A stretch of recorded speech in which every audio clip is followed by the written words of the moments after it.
What's up, guys? Todd Robinson here. Listen, I wanted to make a quick video about the different types of financing that you can find in commercial real estate, but specifically multifamily investing.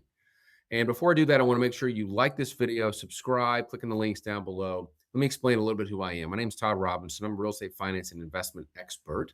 I have my own law practice in Atlanta, Georgia. I represent real estate investors around the country and really around the world in growing and scaling their real estate portfolio and closing billion-dollar multifamily transactions. I also have my own portfolio of over $85 million of assets, primarily multifamily. And I run a multifamily investment community for elite investors looking to really grow and scale and take action. It's called Multifamily Deal Makers. So let's get into the types of financing that is available for multifamily transactions. There's really a couple types. First, the most the type that is well, let's just say the community banks, right? If you're getting smaller deals like 10, 20, 30 unit deals that are small dollar amounts, you may want to go to like a community bank execution or perhaps what's called a credit union. You'll get decent terms, but it'll probably be a recourse guarantee. What does that mean? That means you are personally responsible for repaying that debt. It's different than non-recourse. I'll explain what that means in just a minute. So that's community bank execution. You also have what's called bridge debt. What is bridge debt? Think of it literally as a bridge from execution. You're going to implement a business plan, and you're going to refinance into a long-term debt product. That's called a bridge product. Bridge is typically higher leverage, and you can get funds for your what's called capital expenditures, your CapEx, right? So if you're going to implement a value add strategy with an apartment building and you buy it for, let's say, $10 million, and you want to put $1 million of renovations in there. Say the units are all classic units. Actually, I do it right now. I'm looking at it. That's just like this. Every unit needs an upgrade. Kitchens need upgraded.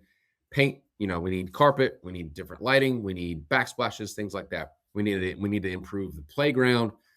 So all of those things. Fannie and Freddie, which we'll talk about last, they really won't pay for or fund properties like that. So you'll have to get bridge debt. And these days, bridge debt will come in with at least 80% of the purchase price, which is a high leverage, which is okay. It's good debt, right? And 100% of the CapEx. So think about this. If you're at a $10 million property, your loan's going to be $8 million plus let's say you're going to get $1 million of renovations. They're going to fund $8 million of the debt, $1 million of the renovations. They're going to give you a $9 million loan. Now, that $1 million when you close doesn't go into your pocket, okay? It actually gets reserved by the lender, and then the lender doles it out as you do the work, right? As you submit invoices for payment. Okay, so that's how bridge debt work. It's short term. It's usually a year to 2 years. Can be also interest only. Typically, it is interest only, right? Because it's just serving a purpose. The purpose is to get you from A to Z, right? Now, the last type of financing that, well, there's other types, but the most prevalent type is called Fannie Mae and Freddie Mac. Now, you've probably heard of these quasi-governmental organizations. And they are exactly that, quasi-governmental organizations. They're kind of funded and backed by the government, but they're kind of run privately. And they have a mandate to fund multifamily housing. So their rates are typically lower because they look for stabilized assets. So you need to have what's called 90%. Your property needs to be 90% occupied for at least 90 days. And if you meet that criteria, then you can apply for Fannie Mae and Freddie Mac financing. Now, they do require these days more experienced operators. So that can be a challenge. You may have to partner with some people for some strategic partnerships, right? But that's another prevalent type of multifamily debt. It's really the best type of debt out there because you can really get high leverage and low rate. Bridge debt, which we talked about a minute ago, is typically high leverage, but also higher rate. It's going to be a little bit higher than Fannie and Freddie, or a lot higher depending on who the lender is. These days, we're talking 7, 8, 9% interest for a bridge loan. I have a connection for a lender that will do in the sixes, which is amazing. Fannie Mae is in the fives, right? 5.5, 5.25, depending on the size of the deal. So that's Fannie Mae, Freddie Mac. There's also something called CMBS, commercial mortgage-backed securities. Now, you may have heard that term from the downturn, right? 2008, 2009. Gosh, can't believe how long ago that was, almost 20 years ago.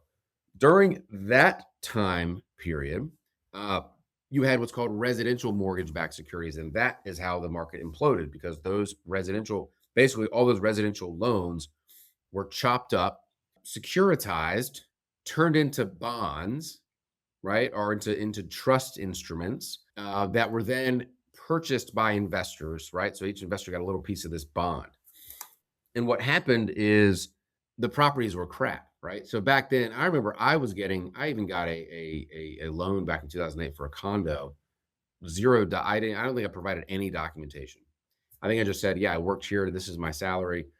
And they didn't ask for anything. No bank statements, no tax returns, no nothing, just an application. That was it. Actually, it was Countrywide Mortgage, I think Countrywide Financial, who went under. They were one of the ones that went under because of the financial crisis. So it was a subprime mortgage. They were giving me loans that were below the prime rate. And so when those we obviously paid our mortgage, but a lot of people didn't. And when they didn't, those all those defaults came due, and then the bonds were basically junk bonds, and the market imploded. So that's residential mortgage-backed securities. That's not what we're talking about. We're talking about CMBS, commercial mortgage-backed securities, right? Commercial mortgages, same concept. Commercial mortgages are chopped up, they're put into bonds and sold on the open market. Same concept, but no, not none of the risk that came with the residential mortgage-backed securities. But CMBS loans they do like multifamily properties. So you can go buy a multifamily property with a CMBS loan, higher leverage and lower rate. Why are they better or worse than Fannie or Freddie? They're probably worse from a closing perspective. They're a pain in the butt to close because think about it. These loans are going to be securitized. So lenders counsel is typically a sophisticated big firm lawyer, charging a buttload of money. So they're expensive, and there's lots of dot I's to dot and T's to cross in those deals. But you can fund hairy projects, right? Projects that have a little bit of hair on them with CMBS loans. So definitely consider that. And when you're looking at closing your first multifamily deal or your 100th multifamily deal, right? So we've got community bank execution, we've got credit union execution, we've got Fannie Mae and Freddie Mac, we've got CMBS loans, we've got bridge loans.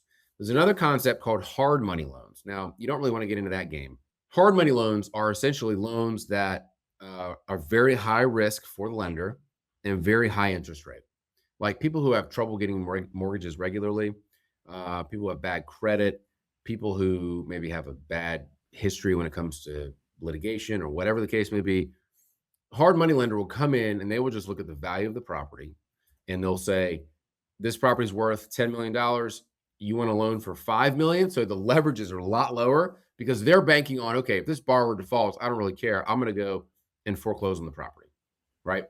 If you have to go out and get a hard money loan, you're in a bit of a predicament. It's not the best scenario, not the best situation. But regardless, they serve a purpose in the market 100%. So it's usually those interest rates are 10, 20, 30, no, sorry, 10, 12, 15% interest, 17% interest, maybe. Very, again, I've done a bunch of them as legal counsel on these deals. And again, they serve a purpose. They can kind of be rescue capital when that is needed. So so let's go through it again. We got bank execution, community bank, right?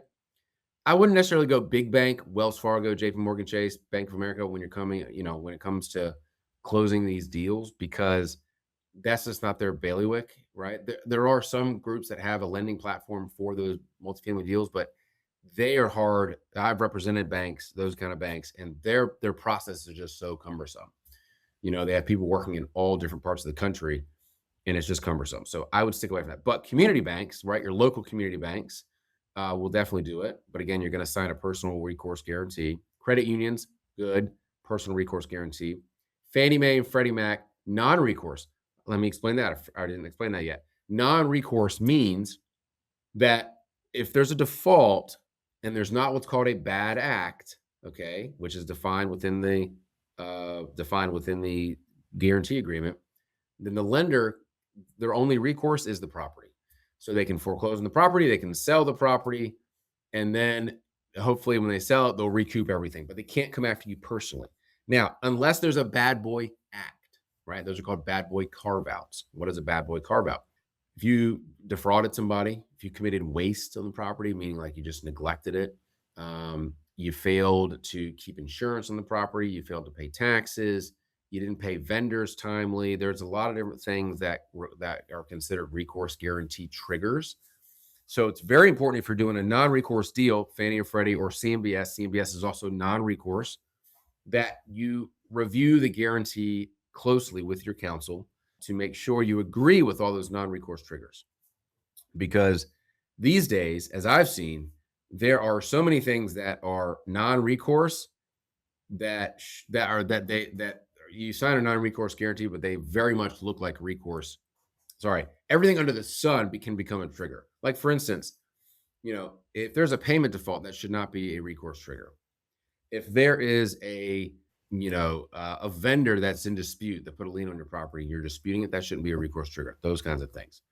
So be wary of that. And when you're buying your first deal, you've got your bank execution, you've got your credit union execution, you got Fannie and Freddie for stabilized deals that don't have a lot of deferred maintenance. You've got your bridge debt for value add opportunities that's going to bridge you usually from that bridge execution to a Fannie or Freddie long-term product. You've got CMBS loans. You also have HUD. We didn't talk about HUD, but HUD is really more of a long-term stabilized type of product as well. Not really suitable for your first deal.